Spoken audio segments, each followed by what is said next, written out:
Au parc du Dénin-Forêt, les cimes de certains arbres sont dénudées et les feuilles virent au jaune-orange.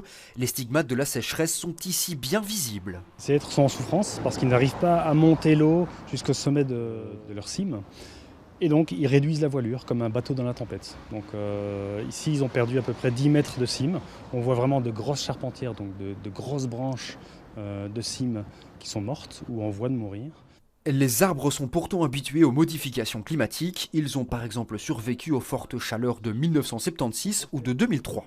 Maintenant, ce qu'on observe depuis 2018, ce sont des sécheresses presque annuelles. On a juste eu une phase de repos en 2022, mais autrement, durant les 5 dernières années, on a eu 4 événements de sécheresse assez intenses qui ont provoqué pas mal de mortalité chez les arbres.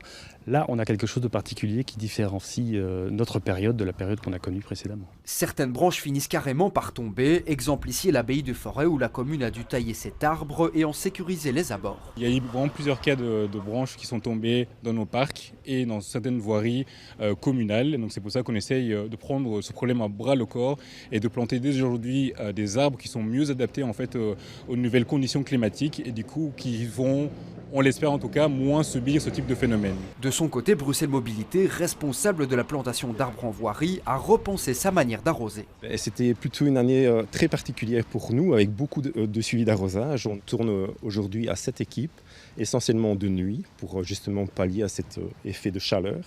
Donc on apporte l'eau lorsque l'arbre en a besoin, réellement besoin. Dernière chose à retenir, la survie des arbres dépend très fortement de l'endroit où ils prennent racine et surtout de la richesse du sol.